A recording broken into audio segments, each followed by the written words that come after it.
A believer in the comments hit me with what they thought was a compelling argument for God. It is the baseless and unwarranted assumption that the 7-day week came from the living God, the Creator.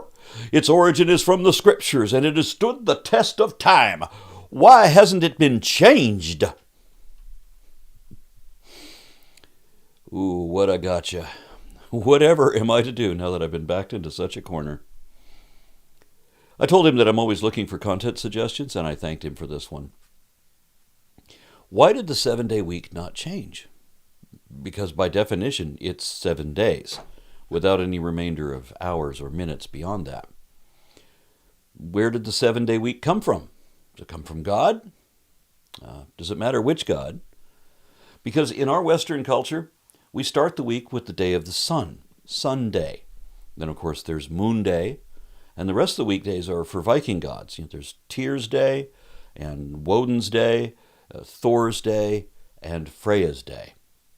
Then, for whatever reason, we end the week with the day of Saturn, probably because he was the god of time. But he was a Roman god. Why did we switch from pantheism to Norse paganism to Roman paganism all in 1 week? Doesn't matter. Different cultures have different names for the days of the week, and as far as I know, none of them credit Jesus or Yahweh. What matters here is that the 7-day week comes from the fact that the universe was not intelligently designed. If our world was created, then the week could have been a consistent 5 days, or 8, or 10, or 12 days, something evenly quantifiable. So why is it 7? Because from the perspective of primitives who didn't know how to measure anything, they thought that the moon completed its cycle every 28 days. And the only reasonable way to divide 28 into more manageable units was in 4 sets of 7. Then when later generations eventually made up their creation myths, they already had their work week established. But the lunar cycle is not 28 days. It takes 27 days, 7 hours, and 43 minutes for our moon to complete one full orbit around the Earth, which is about 27.3 days. And that doesn't match the lunar cycle, like you'd expect if it was created by someone who allegedly also promised that we could use the lights in the sky to tell time and seasons. Not precisely we can't. So much for the watchmaker hypothesis.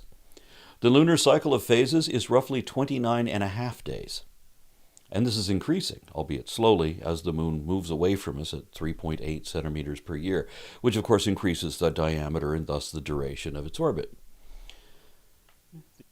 The Julian, Hebrew, and Chinese calendars are all based on lunar months, with the Julian calendar having 29 days for every month, while the other two alternate for 30 days sometimes.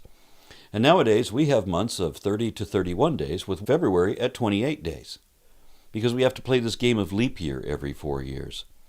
Like we shouldn't have to with a precision creation. It was difficult for primitive people to work out how long a year was, too, especially since none of the gods ever gave us a book to explain that. Now, some cultures came up with different figures, because the real number is 365 days, 5 hours, 49 minutes, and 1.1 seconds. Not exactly what you would expect of a master clockmaker. And that number varies too. If you live on the equator, it'll be slightly different than outside the tropics. And the rotation of the Earth is slowing down, but that's only by a couple milliseconds every century, so that's not so bad. The Chinese calendar is typically 354 days, but can be as much as 385 days during a leap year. And today, January 29th, begins the year of the snake, which I think is cool. And numerically, this is the Chinese year 4722. The Hebrew calendar is the same, except that this is their year 5785. Of course, Jesus is a Jewish character, and according to the Jewish calendar, he should have been born around their year 3758. And that would be 2697 on the Chinese calendar. I know a lot of Christians who say that Jesus divided time by being born in the year 0, but there was no year 0. The Gospels, erroneously attributed to Matthew and Luke, say that Jesus was born during the reign of Herod the Great, who died in 4 BC. Well, BCE. Let's call it before calendar. I know what you guys are going to say. However, Luke says that Jesus was born after the census of Quirinus, which was conducted a decade later in 6 CE, the Common Era. But neither account allows that he could have been born between those two dates. Pope Gregory VIII produced his own calendar in 1582 and wanted to backdate it to coincide with Jesus' birth. Since Jesus was supposed to have been born both before the year 41 on the Julian calendar and simultaneously after the year 50 on that same calendar, and there was no way to reconcile that contradiction, it seems that the Pope just chose a date in the middle and called it 0. That was the 45th year of the Julian calendar, and the Gregorian calendar arbitrarily assigned that to be Jesus' birth year. That's why modern Christians think that Jesus split time between the creation of the world, which was not 2000 BC, and our current days, which are not the end times, despite all appearances. Every generation thinks they're living in the end times. Remember that Jesus allegedly said that the sign of the end times would be that we would hear wars and rumors of wars, where nation will rise against nation and kingdom against kingdom, and there will be famines and earthquakes in various places? Well, if we're thinking historically and globally, then that prediction matches every year, including the year that Jesus supposedly said that, and every year since, and every year for centuries before he supposedly said that. Which reminds me, didn't Jesus say that we would see him return in the sky at the right hand of power before his disciples or their generation had died?